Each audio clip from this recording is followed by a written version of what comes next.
باب نمبر 9 محبت رسول اللہ صلی اللہ علیہ وسلم کے بیان میں ذکر ہے کہ ایک شخص نے جنگل میں ایک بدصورت چیز دیکھی، پوچھا تو کون ہے؟ اس نے کہا میں تیرے برے اعمال ہوں۔ شخص نے پوچھا کہ تجھ سے کس طرح نجات ہو سکتی ہے؟ جواب دیا کہ رسول اللہ صلی اللہ علیہ وسلم پر درود بھیجنے سے، جیسا کہ رسول اللہ صلی اللہ علیہ وسلم نے فرمایا ہے کہ مجھ پر صلاۃ و سلام بھیجنا پل صراط پر نور ہوگا، اور جو شخص مجھ پر جمعے کے روز 80 دفعہ درود بھیجتا ہے اللہ اس کے 80 سال کے گناہ بخش دیتا ہے۔ حکایت: ایک شخص رسول اللہ صلی اللہ علیہ وسلم پر درود نہیں بھیجا کرتا تھا۔ اس نے ایک رات رسول اللہ صلی اللہ علیہ وسلم کو خواب میں دیکھا۔ آپ صلی اللہ علیہ وسلم نے اس کی طرف توجہ نہ کی۔ اس نے کہا یا رسول اللہ صلی اللہ علیہ وسلم، کیا آپ مجھ سے خفا ہیں؟ کہا نہیں۔ پوچھا پھر آپ میری طرف کیوں نہیں متوجہ ہوتے؟ فرمایا اس واسطے کہ تم کو جانتا نہیں ہوں۔ اس نے کہا آپ مجھے کیوں کر نہیں جانتے، حالانکہ میں آپ کی امت میں سے ہوں، اور میں نے علماء سے سنا ہوا ہے کہ آپ اپنی امت کو اس سے بھی زیادہ جانتے ہیں کہ ماں اپنے بچے کو۔ فرمایا کہ انہوں نے سچ کہا ہے، لیکن تو مجھ پر درود نہیں بھیجتا، اور میری امت میں سے جس قدر مجھے کوئی یاد کرتا ہے میں بھی اسی قدر اسے یاد کرتا ہوں۔ پھر جب وہ شخص نیند سے بیدار ہوا تو اس نے ہر روز 100 دفعہ درود پڑھنا شروع کیا۔ اس حالت میں رسول اللہ صلی اللہ علیہ وسلم خواب میں نظر آئے۔ فرمایا کہ اب میں تجھ کو پہچانتا ہوں، اور اب میں تیری شفاعت کروں گا، کیونکہ وہ محب رسول اللہ صلی اللہ علیہ وسلم ہو گیا تھا۔ اللہ تعالیٰ فرماتا ہے قل ان کنتم تحبون اللہ فاتبعونی یحببکم اللہ، یعنی اگر تم اللہ سے محبت چاہتے ہو تو میری تابع داری کرو تاکہ اللہ تمہیں دوست رکھے۔ اس آیت کا شان نزول یہ ہے کہ رسول اللہ صلی اللہ علیہ وسلم نے کعب بن الاشرف اور اس کے اصحاب کو جب دعوت اسلام دی تو انہوں نے کہا ہم بمنزلہ خدا کے بیٹوں کے ہیں اور ہم اللہ سے بہت محبت کرتے ہیں، تو اللہ نے انہیں متنبہ کرنے کے لیے آیت نازل کی۔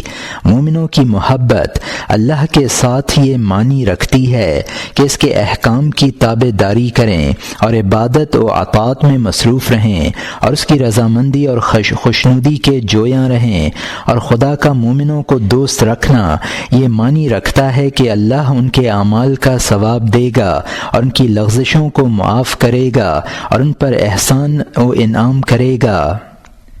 امام غزالی رحمۃ اللہ علیہ نے احیاء العلوم میں لکھا ہے کہ جس نے 4 چیزوں کا بغیر 4 چیزوں کے دعویٰ کیا وہ کاذب ہے۔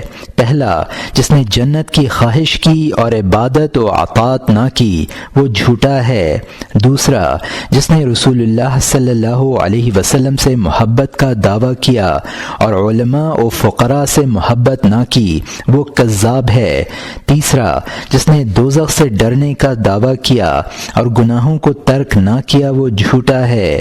چوتھا، جس نے خدا سے محبت کرنے کا دعویٰ کیا اور مصیبت کی شکایت کی وہ کاذب ہے، جیسا کہ رابعہ بصریہ رحمۃ اللہ علیہ نے کہا ہے تعصل الالہ وانت تطہر حبہ هذا العمر في القياس بضيع لو كان حبك صادقا لا تعتى ان المحب لمن يحب مطيع۔ تو اللہ کی نافرمانی کرتا ہے اور پھر کہتا ہے کہ میں اس کا محب ہوں، بخدا یہ بات بعید از قیاس اور خلاف عقل ہے۔ اگر تیری محبت سچی ہوتی تو تو اس کی اطاعت کرتا، کیونکہ عاشق اپنے معشوق کی تابع داری کیا کرتا ہے۔ محبت کی علامت یہ ہے کہ اپنے محبوب کی موافقت کرے اور اس کی مخالفت سے پرہیز کرے۔ حکایت: کچھ آدمی شبلی رحمۃ اللہ علیہ کے پاس گئے۔ شبلی رحمۃ اللہ علیہ نے پوچھا تم کون ہو؟ کیا ہم تیرے دوست ہیں؟ شبلی رحمۃ اللہ علیہ نے ان کی طرف پتھر پھینکا۔ کہا ہم تیرے دوست ہیں۔ شبلی رحمۃ اللہ علیہ نے ان کی طرف پتھر پھینکا، سب بھاگ گئے۔ فرمایا کیوں بھاگتے ہو؟ اگر تم میرے دوست ہوتے تو میری بلا سے نہ بھاگتے۔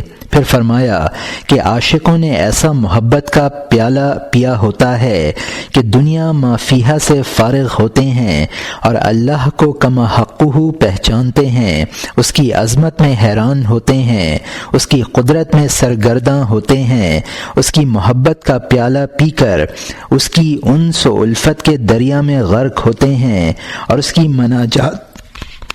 مناجات سے حظ اٹھاتے ہیں۔ پھر یہ شعر پڑھا، ذکر المحبتی یا مولاي اشکرنی وهل رأیت محبا غیر سکران۔ یا مولا مجھے محبت کے ذکر نے مست کر دیا ہے، کیا تو نے کسی عاشق کو ہوشیار اور غیر مست بھی دیکھا ہے؟ کہتے ہیں کہ اونٹ جب مست ہو جاتا ہے تو 40 دن تک کھانا نہیں کھاتا اور اس حالت میں دگنا بوجھ اٹھا لیتا ہے، کیونکہ جب اس کے دل میں محبوب کی یاد جوش مارتی ہے تو کھانے کی پرواہ نہیں کرتا اور بھاری بوجھ سے نہیں تھکتا، کیونکہ اس وقت وہ اپنے محبوب کی طرف متوجہ ہوتا ہے اور باقی ہر ایک چیز سے غافل ہوتا ہے۔ پھر اگر شیطان نے بھی خواہشات نفسانیہ کو نہیں چھوڑا اور طعام و شراب سے منہ نہ موڑا اور اپنے نفس پر عبادت و ریاضت کا بار نہ ڈالا تو اس کا دعویٰ باطل ہے اور وہ نہ دنیا میں نہ آخرت میں نہ خلقت کے نزدیک نہ خالق کے نزدیک کچھ مفید ہے۔ حضرت علی رضی اللہ عنہ کا قول ہے، جو جنت کا مشتاق ہے وہ نیک کاموں میں سبقت کرے، جو دوزخ کی آگ سے ڈرتا ہے وہ شہوات نفسانیہ سے باز رہے، اور جو موت کا یقین کرتا ہے اسے چاہیے کہ لذات کو چھوڑ دے۔ ابراہیم خواص رحمۃ اللہ علیہ سے سوال کیا گیا کہ محبت کیا چیز ہے؟ فرمایا اپنے تمام خواہشات و ارادت کو مٹا دینا، تمام حاجات و صفات کو جلا دینا اور اپنے کو احکام الہی کی اطاعت کے سمندر میں ڈبو دینا۔